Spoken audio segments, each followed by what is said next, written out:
ما زلنا في تدبرنا لسورة القلم، تلك السورة المكية التي تعد من أوائل ما نزل على النبي صلى الله عليه وآله وسلم. وقلنا فيما قلنا أن هذه السورة الكريمة جاءت تحمل في معانيها تسلية النبي عليه الصلاة والسلام. النبي صلوات الله وسلامه عليه كان يعاني وهو يحمل هم الدعوة إلى الإسلام والقرآن، معاناة شديدة، معاناة جمعت فيها معاني بذل النفس والتضحية، وكذلك بذل الجهد والوقت، وكذلك المال، وكذلك ما كان يتعرض إليه عليه الصلاة والسلام من أذى نفسي شديد من أهله وعشيرته. وقلنا فيما قلنا أن الأذى حين يكون من الأهل والأقارب يكون أشد وأقسى، وقد كان النبي صلى الله عليه وسلم يتعرض لهذا الأذى، وأنه من جوانب تلك النواحي النفسية التي كان يتعرض لها عليه الصلاة والسلام أنه اتهم ليس فقط فيما هو منه بريء، وإنما فيما كان هو أبعد ما يمكن أن يكون عنه، فاتهموه بالجنون، واتهموه بالكهانة، واتهموه بالسحر، واتهموه بالافتراء، وهم كانوا قد لقبوه قبل الرسالة بالصادق الأمين، وما كانوا يبتغون عنه بديلا في الأمانة ولا في الحكم والفصل بينهم. ولكن وحتى حين هاجر عليه الصلاة والسلام إلى المدينة، بمعنى بعد أن قضى عمرا طويلا من الدعوة في مكة، كانت حاجاتهم وأغراضهم الثمينة يحتفظون بها أمانة وودائع عنده عليه الصلاة والسلام. وهذا إن دل على شيء فهو يدل على أنهم حتى حين كانوا يكذبونه في الرسالة إلا أنهم في قرارة أنفسهم استيقنوا بصدقه وشهدوا بأمانته عليه الصلاة والسلام. وذكرنا أن هذه السورة العظيمة حوت كذلك في محاورها حين جاء القسم بالقلم أداة الكتابة والتعلم، أن هذه الرسالة وهذا النبي الكريم حملت فيها بشارات سيكتب ويسطر عنه، وسترفع تلك الصفات العظيمة التي ذكرها القرآن في سورة القلم وفي غيرها عنه عليه الصلاة والسلام بكل لغات العالم، وقد كان ويكون. وقلنا أن القرآن حين ذكر وما يسطرون، لأن ما سيسطرون بأيديهم سواء في زمانه أو في وقت أو في المستقبل كذلك، إنما هو يشهد لنبينا الكريم عليه الصلاة والسلام بكل ما شهد له به القرآن. والقرآن العظيم في سورة القلم جاء بواحدة من أعظم الشهادات له عليه الصلاة والسلام، قال: وإنك لعلى خلق عظيم. وذكرنا أن القرآن حين جاء بتلك الشهادة فقال وصفه وإنك لعلى خلق عظيم، جاء بما يناقض ذلك الخلق العظيم من كل أعدائه ومعارضيه. أعداء نبينا الكريم عليه الصلاة والسلام وصفهم القرآن بالهمازين والمشائين بنميم، ووصفهم بأكثر الأوصاف بشاعة وغلظة وفظاظة، ليجمع في كلمة واحدة صفاته الجليلة عليه الصلاة والسلام بأنه على خلق عظيم، خلق لا يدانيه خلق في الحسن ولا في الكمال ولا في الجمال ولا في الأدب ولا في التعامل مع الصديق ومع العدو، ولا في الشدة ولا كذلك في الرخاء، ولا في الغضب ولا في الهدوء. هذا الخلق العظيم. ثم بعد ذلك انتقلت الآيات العظيمة للدخول في حوار مباشر كعادة الكثير من السور المكية. السور المكية جاءت في كثير من الأحيان على شكل حوارات، والقرآن مليء بالحوارات. ولكن طبيعة الحوارات في السور المكية أنها تجعل الإنسان الذي يستمع إلى القرآن وحتى وهو لا يؤمن به، الكفار كانوا لا يؤمنون بالقرآن، ولكن حين يدخل القرآن في حوار معهم يجعل الإنسان الذي يستمع لذلك الحوار طرفاً في القضية، لا يمكن إلا أن يشعر بأنه طرف وأنه معني بالمسألة، لأن القرآن في حواراته في السور المكية يأتي بكل الاحتمالات الموجودة وبكل ما يمكن أن يخطر على بال من يعارض هذا القرآن العظيم، كل الاحتمالات يضعها ويجعله ينتفض ويشعر وكأن هذا القرآن ومن أنزل القرآن وهو كذلك عالم بخفايا نفسه، يكشف ما يمكن أن يأتي على باله أو يخطر في ظنه. القرآن يكشف كل شيء، ومنها هذا الحوار الذي بين أيدينا اليوم. في آخر موقف وقفناه في سورة القلم قلنا أن القرآن جاء بمثل، والمثل مقصود ومعني وهو أصحاب الجنة، وكثير من التفاسير ذكرت أن أصحاب الجنة هؤلاء والجنة أي البستان كانت معروفة عند قريش، وكانوا يمرون عليها في رحلتهم إلى اليمن.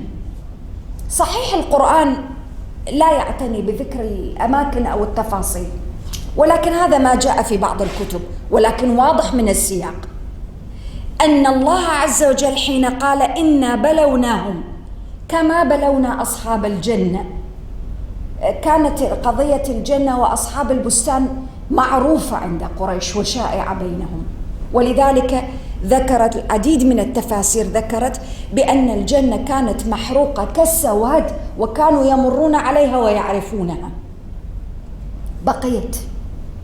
بقيت آثارها الشيء لمن يحرق بصاعقة ويصبح أرض جرداء سوداء حرقت كما وصفها القرآن العظيم، فبقيت كما هي وكانوا يمرون عليها، عبرة لمن يعتبر.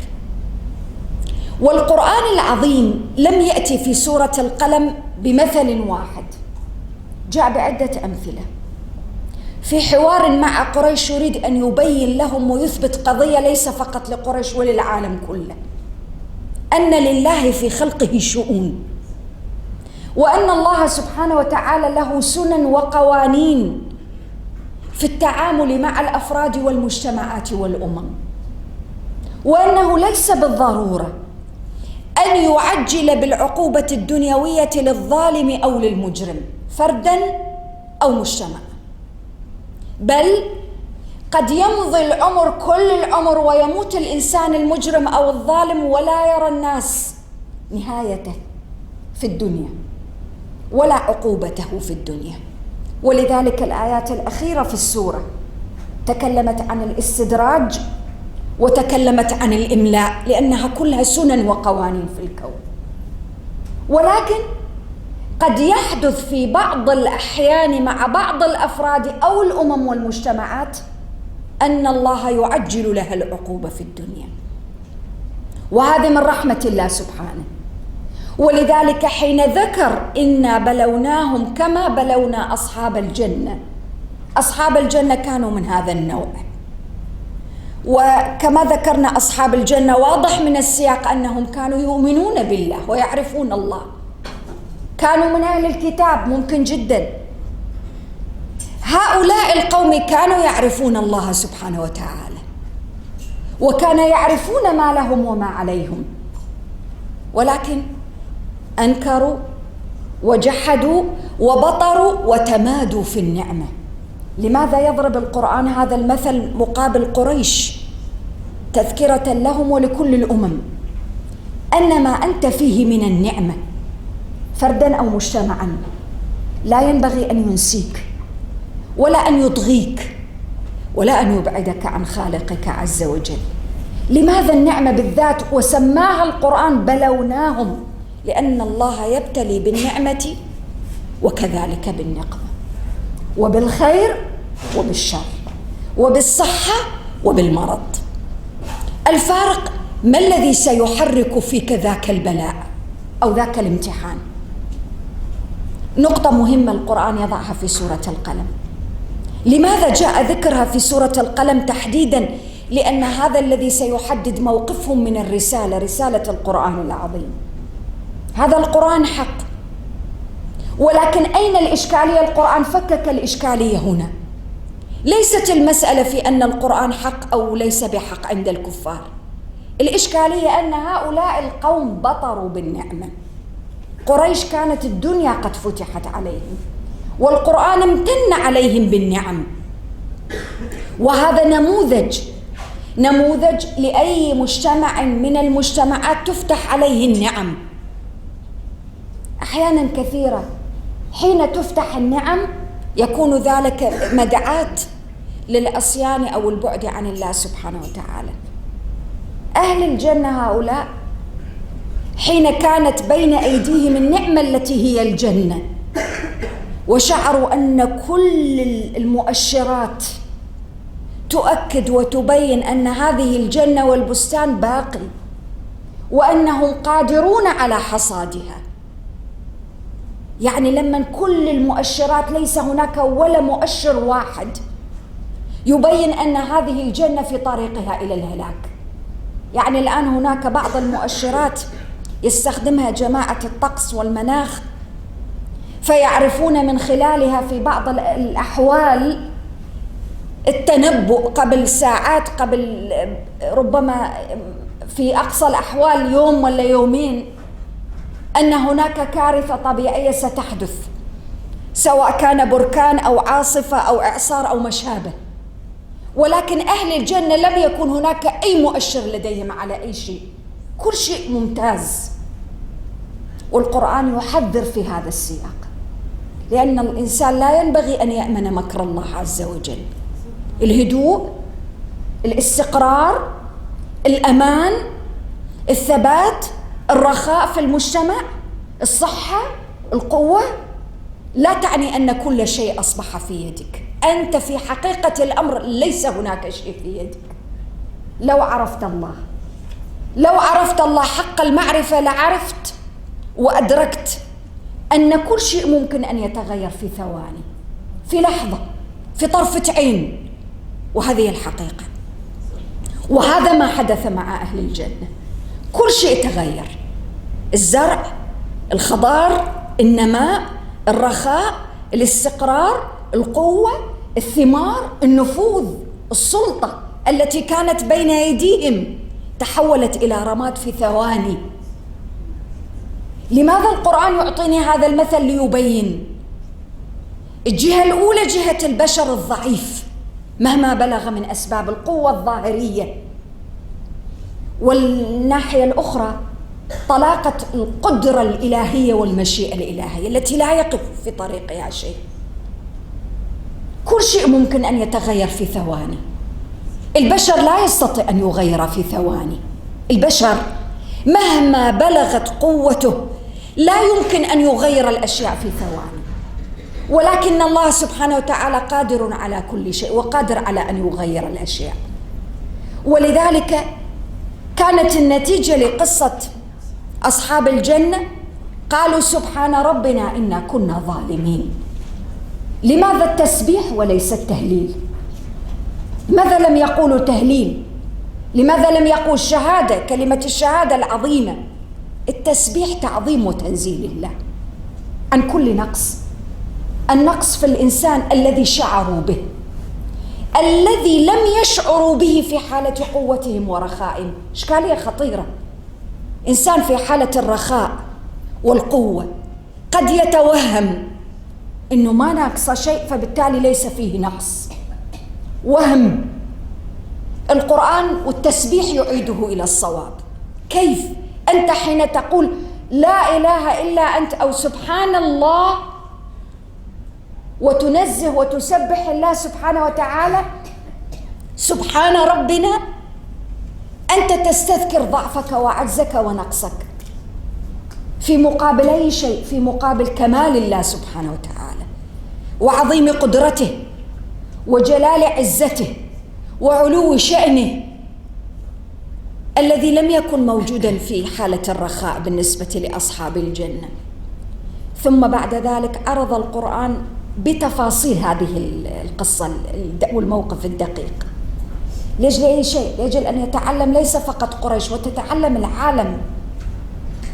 إياك أن تشعر في أي لحظة من لحظات القوة أنك قادر على شيء، أنت لست بقادر، لأن هذه النقطة، نقطة الشعور بالقدرة البشرية، خطيرة جدا.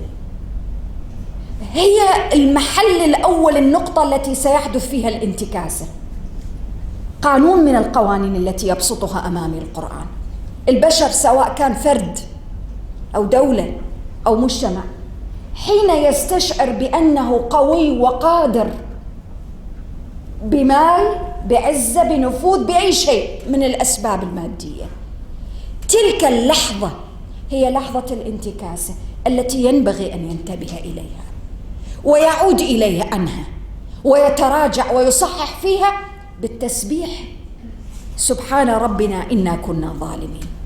ثم القرآن عقب على القصة فقال، طبعا في أقوال لمن قالوا عسى ربنا أن يبدلنا خيرا منها إنا إلى ربنا راغبون، يقال والقرآن لم يذكر هذا بأنهم أبدلوا في الدنيا خيرا من تلك الجنة، وهي إن دلت على شيء فتدل على أن الإنسان رب يمهل، يذكر، يدعو عباده بالمحن. ولذلك ليس كل مرض شر، وليس كل حزن وألم وفقد هو محض شر بالنسبة للإنسان. حزن يقربك إلى خالقك هذا ليس بشر، وهذا لا يعني أنك تطلب الحزن، لا، أنت تسأل الله العفو والعافية. ولكن إن حدث ذلك القدر في حياتك، افهم كيف تتعامل مع الأقدار. لا تنظر إلى الأقدار التي تكرهها على أنها شر، قد تقربك، قد تدنيك من خالقك عز وجل، قد تذكرك وأنت قد نسيت، قد تشعرك بضعفك وأنت قد استولى عليك الشعور بالقوة. نقطة مهمة حدثت مع أصحاب الجنة. ثم القرآن ختم الموضع فقال: كذلك العذاب، هذا عذاب الدنيا، ولا عذاب الآخرة أكبر لو كانوا يعلمون. إذن عذاب الدنيا مهما بلغ لا يوازيه شيء من آلام الآخرة وعذابها. فهذه العذابات التي يراها الناس أو جزء من العذابات في الدنيا إنما هي تذكر الناس بأن هناك آخرة. حزن، ألم، على سبيل المثال هذه الجنة هي التي احترقت وانتهت، هي الدنيا كلها ستنتهي، يجعلها الله سبحانه وتعالى قاعا صفصفا صعيدا جرزا ما فيها شيء. كل اللي احنا نبنيه، كل اللي نعمره، كل اللي أنفقنا في حياتنا وأموالنا، كله يصبح هكذا. أمر الله عز وجل. تقول كيف يصبح؟ انظر إلى الدنيا وأنت ترى ونحن نرى الكوارث الطبيعية حين تأتي على مدن بأكملها، تسحقها في ثواني. هذه جنود من جنود الله عز وجل، هذه دروس، هذه عبر. كذلك العذاب، هكذا يكون العذاب. ما الحكمة من هذا العذاب كله؟ ليس هناك شيء بدون حكمة في الكون. ما يجري في الكون من هذا العذاب يذكرك بضعفك وعجزك، وأنك أنت لا تمتلك شيئا على وجه الحقيقة، وأن المالك الحقيقي هو الله سبحانه وتعالى. ثم انتقلت الآية في كلمة واحدة، قال: إن للمتقين عند ربهم جنات النعيم. لماذا؟ وما دخل المتقين الآن في القضية؟ المتقون بشر مثل البشر، يمرضون ويصحون، يفتقرون ويغتنون، تدور عليهم أحداث وأقدار الدنيا كما تمر على كل البشر. ممكن يتعب، ممكن يمرض، ممكن يفتقر، ممكن يهجر، ممكن يظلم، ممكن يسلب ماله، ممكن يعيش ظروف صعبة شديدة. ما الذي يسليه؟ قال: إن للمتقين عند ربهم جنات النعيم. هب أنك لم تعش في جنة ولم يكن لك جنة في الدنيا وليس لك شيء. عند ربهم، وتدبروا في الكلمة، قال عند ربهم محفوظة جنات النعيم بدون ذكر التفاصيل. لماذا؟ تسلية لكل المؤمنين، كل الظروف التي يمكن أن تمر بك. هذا لا يعني أنك تعيش في الدنيا ذليلا لا تدافع عن حق ولا تطالب بشيء هو حق لك، لا، ولكن اعلم أن هذه النتيجة ضعها أمامك، أنت بتقواك عند ربك لك جنات النعيم. وكل كلمة مقصودة، إن للمتقين عند ربهم جنات النعيم. وكلما زاد رصيدنا من التقوى زاد ما عند الله لنا. كلما زاد رصيد التقوى، تريد أكثر، تريد زيادة أكثر، تريد كرامة أكثر عند الله سبحانه وتعالى، زد في التقوى. لا شيء يزيد لك في ولا كل الأعمال. الأعمال إن لم تزد في رصيدك من التقوى ستكون حجة عليك لا عليك. أعمالنا، صيامنا، تلاوتنا لكتاب الله، كل ما نقوم به لا بد أن يزيد في رصيدك في التقوى. لذلك قال إن للمتقين عند ربهم جنات النعيم. فلا تبتئس، تسلية لكل المؤمنين والمتقين هنا، لأن الحياة ليست كلها سهلة، وفيها شدائد وفيها محن وفيها صعوبات. ما الذي يسليك؟ أن تدرك أن النهاية عند الله عز وجل جنات النعيم. ولذلك نبينا الكريم عليه الصلاة والسلام كان من أعظم الوسائل التي يسلي بها قلوب أصحابه وجلسائه أن يذكرهم بالآخرة. انظروا إلى كذا سيكون كذا، افعلوا كذا، ليس لأنه يريد أن يعيشهم حياة كضرب من الخيال بعيدا عن الواقع، لا، ولكن الذي لا يتصور الجنة ولا يتذكرها ولا عمره شعر فيها ولا ما عند الله من كرامة لعباده المؤمنين المتقين لن يشتاق إليها.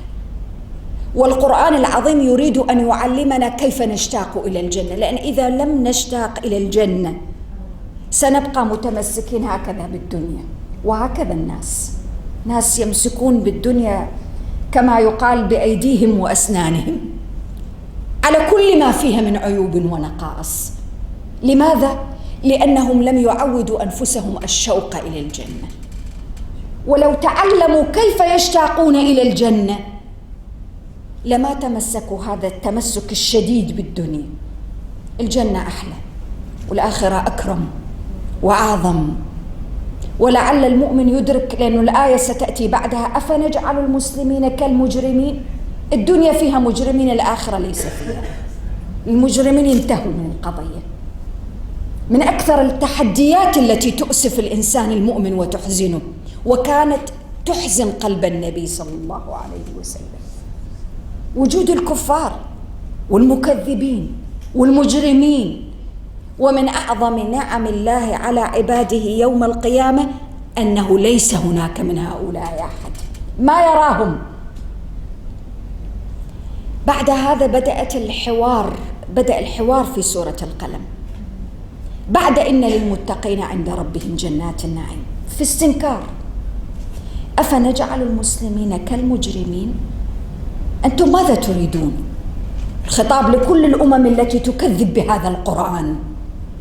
والمسلمين هنا ليس بالمعنى الخاص الدين الذي جاء به النبي صلى الله عليه وآله وسلم، لا، بالمعنى العام.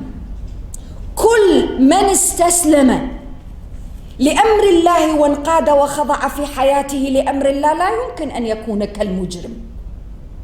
والمجرمون ذكروا في كتاب الله فيما يزيد على 60 موضعا. المجرمون لهم مكانة خاصة في القرآن، ولذلك القرآن استعمل، وغالبا جاءوا في السور المكية، وجاء ذكرهم في السور المكية. والإجرام والجرم بأصل الكلمة يعني القطع. ولو نظرنا إلى الآيات الأخرى التي جاءت في مواصفات المجرمين لوجدنا أن أعظم ما يميز هؤلاء المجرمين أنهم قطعوا ما بينهم وبين خالقهم. ولذلك الإجرام يشمل كل شيء، يشمل الكفر والشرك والنفاق والقتل والفواحش. القرآن وصف على سبيل المثال قوم لوط فقال قوما مجرمين. كل الجرائم اللي في الدنيا لا يمكن أن تنبع إلا من جريمة واحدة أولى القرآن أعطاها أهمية كبيرة: قطع الصلة بين الإنسان وخالقه عز وجل. لا يمكن للإنسان أن يتحول إلى مجرم إلا حين تقطع هذه الصلة بينه وبين الله. ولذلك نحن قلنا هنا ليست الآية أفنجعل المسلمين كالمجرمين، ليس الإسلام مقابل الكفر، لا، لأن في زماننا وفي كل زمان في من المسلمين من يشهد أن لا إله إلا الله في عنده إجرام ويرتكب جرائم ويشهد أن لا إله إلا الله. إذن هو ليس الإسلام بالمعنى الخاص، الإسلام بالمعنى العام. استسلم، خضع، انقاد في حياته لأوامر الله سبحانه وتعالى. هذا كالمجرم الذي قطع الصلة بينه وبين خالقه؟ لا، استنكار. قال ما لكم كيف تحكمون؟ طيب لماذا القرآن يعطينا هذا النموذج وفي سورة القلم؟ الكفار وكل الكفار في كل العالم وعبر الأزمنة يريدون العبثية في الحياة. كيف تكون العبثية؟ اللي يحسن واللي يسيء نفس الشيء، اللي يؤمن واللي يكفر نفس الشيء. يعني على سبيل المثال هؤلاء الذين يسمون أنفسهم بالملحدين أو اللادينيين أو غيرهم، هم ماذا يريدون؟ ماذا يريدون؟ هم لا يريدون دينا ولا يريدون التزاما ولا يريدون شرعا ولا يريدون حكما ولا يريدون أحد يقول لا لا ولا نعم، يريدوها فوضى. لماذا؟ حتى يتساوى الجميع، من يعيش حياة فوضوية ومن يعيش حياة منظمة بكتاب الله عز وجل، من يحسن ومن يسيء، من يعدل ومن يظلم، من يعطي ومن يمنع. هل يمكن أن يكون هؤلاء سواء؟ الآن الحوار عقلي ومنطقي 100%. القرآن كما ذكرنا ونذكر دائما في حواراته العقلية المنطقية يخاطب عالم، ليس فقط من يؤمن به، يخاطب الجميع. وهذا الذي دائما ونحن نركز عليه في التدبر ونقول القرآن ليس رسالة للمسلمين فحسب، ولا عمره سيكون رسالة للمسلمين فحسب، رسالة للعالم. ولذلك هو الآن لما يقول لهم أفنجعل المسلمين كالمجرمين ما لكم كيف تحكمون، هم المسلمين اللي يحكمون هؤلاء ولا من لا يؤمن بالقرآن؟ القرآن يخاطبهم هكذا: ما لكم كيف تحكمون. طيب السؤال قد يبقى هنا محصورا في هذه الزاوية: مسلمين ومجرمين، طيب في ميزان العدل ميزان الله سبحانه وتعالى ليسوا سواء في موازين البشر. هل أنت تقبل في حياتك البشرية فردية أو مجتمعية أن تعامل من يمشي وفق النظم واللوائح كمن يخالفها؟ تلاني إشارة مرور، اللي يعبر الإشارة الحمراء ويخالف نظام مرور ولو واحد أنت تغرمه ومن حقك لأنه كسر اللوائح والقوانين. إذن أنت لا تقبل في حياتك المعيشية أن تجعل من يخالف كمن لا يخالف، ما تقبل، صح؟ فكيف تقبل بها بحكم الله عز وجل له المثل الأعلى؟ أن يجعل المسلم الذي انقاد لأوامره وخضع كالمجرم الذي خالف أوامره. أنت ما تقبل بها. تقبل تمشي مؤسسة ولا بيتك، حتى تقبل حتى في أولادك أن تعامل اللي يخطئ منهم كما تعامل الإنسان الذي يعمل صالحا؟ مستحيل. أنت تكافئ المحسن وتعاقب المذنب المسيء. هذه قوانينك البشرية، فكيف تقبل أن تخالفها أنت حين تتكلم عن حكم الله عز وجل؟ أفنجعل المسلمين كالمجرمين؟ ما لكم كيف تحكمون؟ ثم بدأ القرآن العظيم يمتن عليهم بطريقة غير مباشرة. قال: أم لكم كتاب فيه تدرسون؟ أنتم يا العرب يلي قلبتم الدنيا والآن تكذبون بما نزل على محمد صلى الله عليه وآله وسلم. هو انتوا عندكم كتاب؟ هو عمركم انتوا عرفتوا كتاب؟ للعرب خاصة في ذاك الزمن وقت تنزل هذه السورة العظيمة نسوا نفسهم، والآن نسوا نفسهم أكثر. أم لكم كتاب فيه تدرسون؟ أين الكتاب الذي يرفع شأنكم؟ ما هو الكتاب الذي رفع لكم شأنا وأقام لكم وزنا وجعلكم بين الخلائق والأمم أصحاب كتاب؟ أم لكم كتاب فيه تدرسون؟ صحيح هو ده يعيب عليهم ويستنكر إنه أنتم من أين جئتم بهذا الحكم السقيم أن تساووا بين الناس المسيء والمذنب والمحسن، وهم ليسوا سواء. ولكن فيه امتنان عليهم بأي شيء؟ بما هم أنكروه. واليوم سبحان الله يدور الزمان دورته ليعود إلى نفس النقطة. هذا الكتاب العظيم لم يرتفع شأن العرب إلا به. لما تمسكوا فيه صار لهم اسم، صار لهم قيمة، وأصبح يشار إليهم كما يقال بالبنان، ويعمل لهم 1000 حساب. وحين تضعف تلك الصلة بينهم وبين هذا الكتاب العظيم اللي عبر عنها بمختصر المفيد في الكلمة الأولى، قال: أفنجعل المسلمين كالمجرمين؟ ما لكم كيف تحكمون؟ أم لكم كتاب فيه تدرسون؟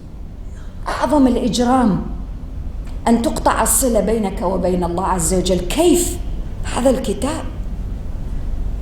الكتاب العظيم. فكلما ضعفت العلاقة مع هذا الكتاب العظيم وما عاد يدرس، كلما ضعفت قيمة من يتعامل مع هذا الكتاب بهذا الأسلوب. ولذلك القرآن عاب عليهم بطريق غير مباشر. هاي أسلوب من أساليب القرآن، تورية بالكلام. أم لكم كتاب فيه تدرسون؟ من أين جئتم بهذا؟ وعدكم كتاب؟ عمركم ما عرفتوا، لا تمسكوا لا بكتاب ولا بقلم ولا بشيء. وجاء القرآن ونزل عليكم وجعل لكم فيه شأن، وإنه لذكر لك ولقومك. هذا ذكر لك ورفعة شأن لقومك. إن لكم فيه لما تخيرون. هذا الأسلوب القرع في القرآن حين يجعل المحاور أمامه ويعطيه كل الخيارات اللي يمكن أن تخطر على باله حتى يستسلم وينقاد ويخضع لأمر الله سبحانه وتعالى. ولذلك الكلمات في كل الآيات قال أم أم أم بأسلوب الاستنكار عليهم. أم لكم كتاب فيه تدرسون؟ إن لكم فيه لما تخيرون، حتى تختارون على راحتكم ما تريدون. أم لكم أيمان علينا بالغة إلى يوم القيامة إن لكم لما تحكمون. أنتم أخذين عندنا عهد، عندك عهد بينك وبين الله سبحانه وتعالى. طيب ما صلة الكلام عن العهود؟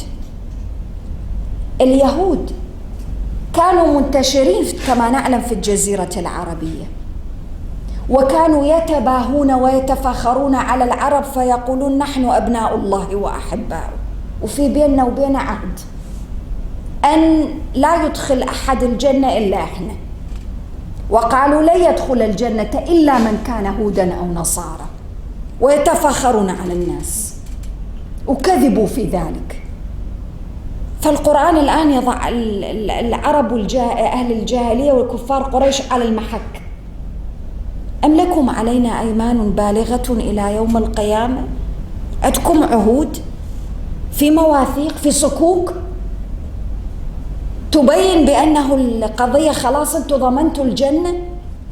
للأسف الشديد هذه الآية العظيمة فيها بيان لمسلك خطير جدا يتعامل فيه بعض المسلمين حين يصدر صكوك الغفران والجنة لمن يشاء،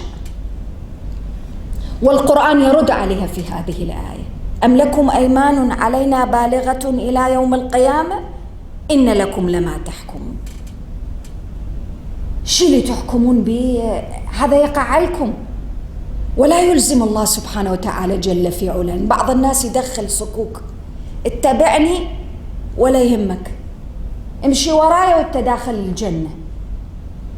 صحيح صكوك الغفران كما نعلم هي شاعت بين رجالات الكنيسة في العصور القديمة، العصور المظلمة والوسطى عندهم، ولكن في عدد من المسلمين يعطي لأتباع هذه الصكوك بطريقة أو بأخرى ولو مو مكتوبة، ولكنها مقروءة، والقرآن يرد هذا: أم لكم علينا أيمان بالغة.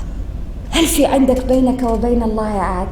ولذلك في سورة البقرة رد على اليهود والنصارى قال: بلى من أسلم وجهه لله وهو محسن فله أجره عند ربه ولا خوف عليهم ولا هم يحزنون. العمل، الإيمان هو الذي يجعلك في حصانة، التقوى. ولذلك القرآن قال: سلهم أيهم بذلك زعيم.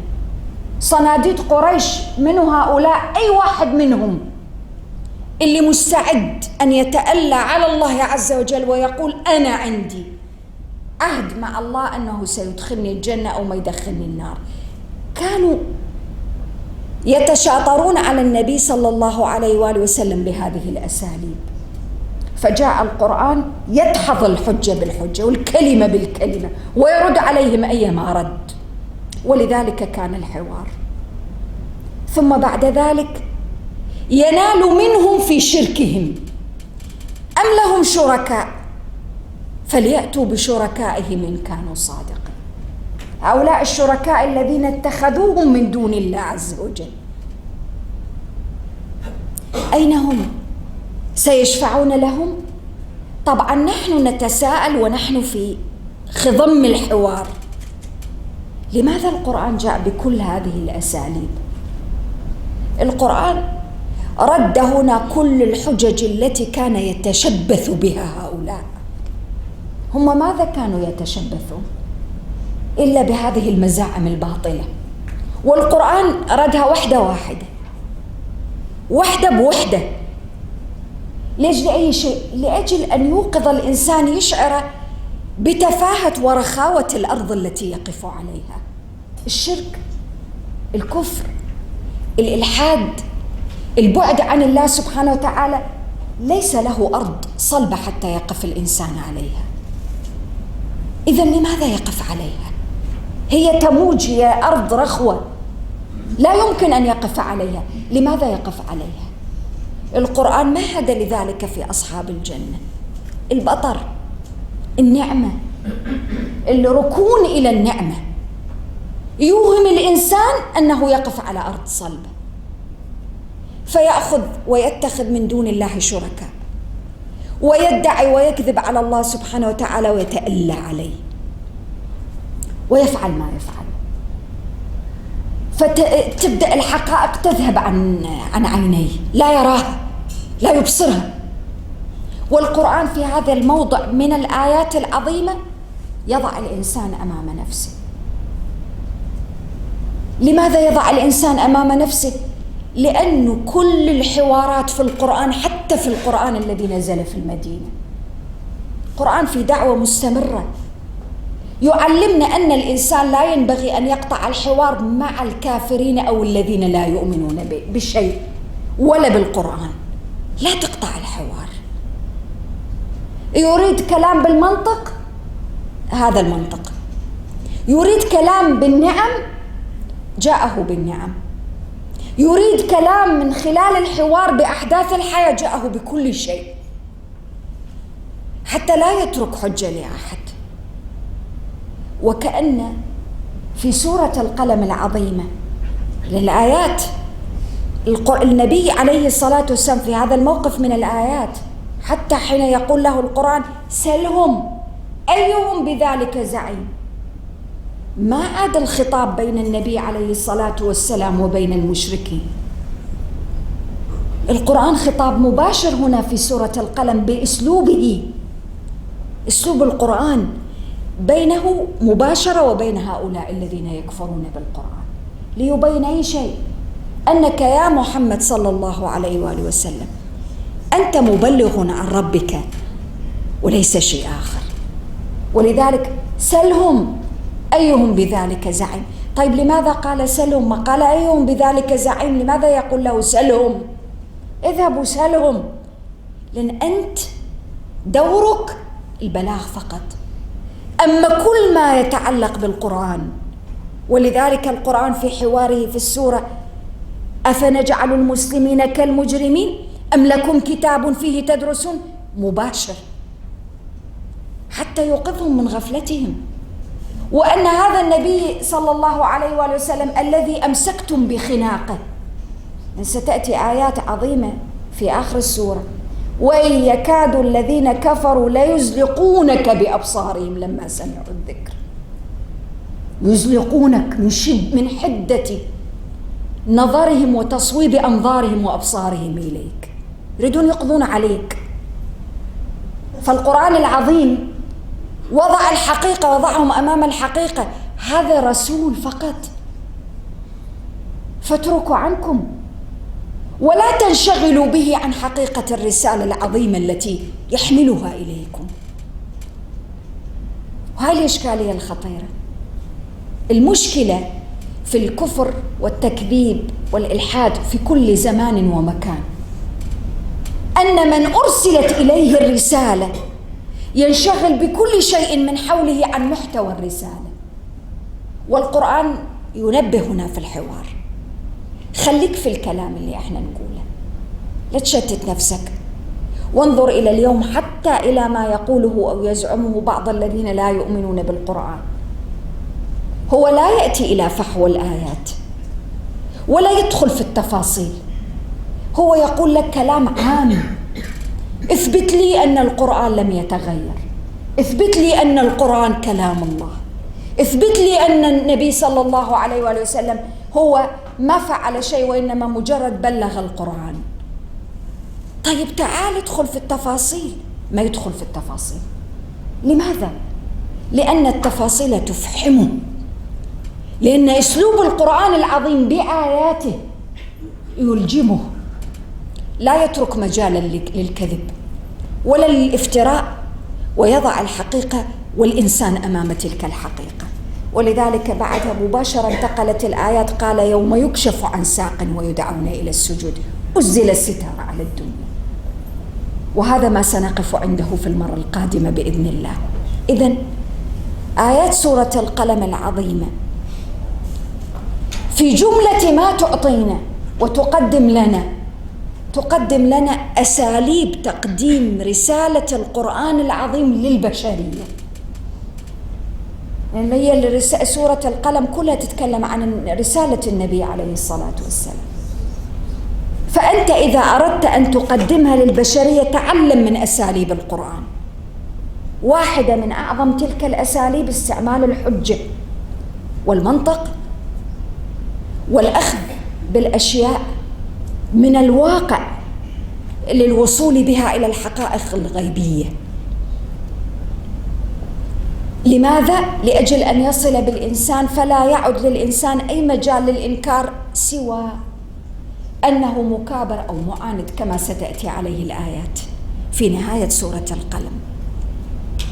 إذن هذه السورة العظيمة انتقلت من مثل إلى حوار، ومن حوار إلى مثال، ومن كلام عن قوم إلى كلام عن نبي، ومن الدنيا إلى الآخرة مباشرة، لأجل أن توقظ تلك النفوس التي ضلت طريقها إلى الله سبحانه وتعالى. لأن هذا القرآن إذا لم يوقظ النفوس ولم يحرك فيها الدوافع نحو الإيمان والسير إلى الله سبحانه وتعالى لا يمكن أن تتحرك فيها شيء. فكان القرآن العظيم بهذا الحوار يريد أن يوقظ ما قد نام من فطرة هؤلاء الذين عاندوا وكذبوا وكابروا في رسالة نبينا صلى الله عليه وسلم.